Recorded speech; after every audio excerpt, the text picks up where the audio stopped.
Today we're diving into the world of unsupervised learning. Imagine stepping into a bright, modern digital classroom where a friendly AI teacher greets you with a warm smile. Unsupervised learning is all about how machines can discover hidden patterns in data without any labels or guidance from humans. Throughout this video, we'll break down what that means, why it matters, and how it's used in the real world. Let's get started on this fascinating journey into how computers can learn from data all on their own. Supervised learning is a type of machine learning where the computer works with raw, unlabeled data.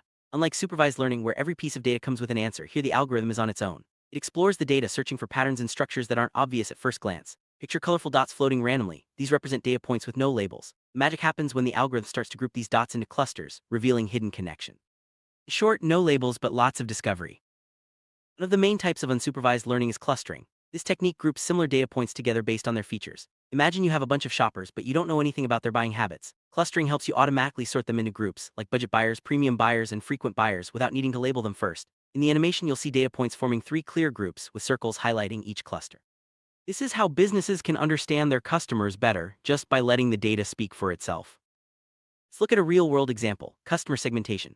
Businesses often want to understand different types of shoppers, but they don't always have labeled categories. With clustering, the algorithm analyzes shopping data and automatically groups customers by their habits, like those who buy frequently, those who prefer premium products, and those who shop on a budget. Animated grocery items move into these clusters, and you'll see k-means circles forming around each group. This helps companies tailor their marketing and services, all without manual labeling. Another key type of unsupervised learning is dimensionality reduction. Sometimes, data has so many features that it's hard to see any patterns. Dimensionality reduction techniques like PCA help by compressing complex, high-dimensional data into a simpler form, often a 2D plot. Imagine a messy cloud of data points transforming smoothly into an organized, easy-to-read chart. This makes it much easier to visualize and understand the main trends in the data, and it's especially useful when dealing with large datasets. But why do we use unsupervised learning? The biggest advantage is that it works with data that hasn't been labeled or sorted by humans. This saves time and effort, especially when dealing with huge amounts of information. Unsupervised learning helps uncover hidden structures, spot trends, and even detect outliers that might otherwise go unnoticed. It's a powerful tool for making sense of complex data, whether in business, science, or everyday life. Unsupervised learning is used in many fields. In marketing, it helps segment customers. In biology, it can group genes with similar functions. In image processing, it organizes photos by visual similarity. Even in cybersecurity, it detects unusual patterns that might signal a threat. The key is that all these applications rely on finding structure in unlabeled data, making unsupervised learning incredibly versatile and valuable.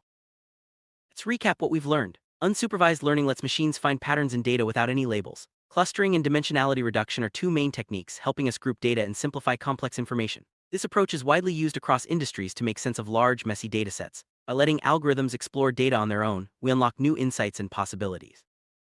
Thanks for joining this introduction to unsupervised learning. We hope you now have a clearer understanding of how machines can discover hidden patterns all by themselves. Keep exploring the world of machine learning. There's always more to learn and discover. See you next time in our digital classroom.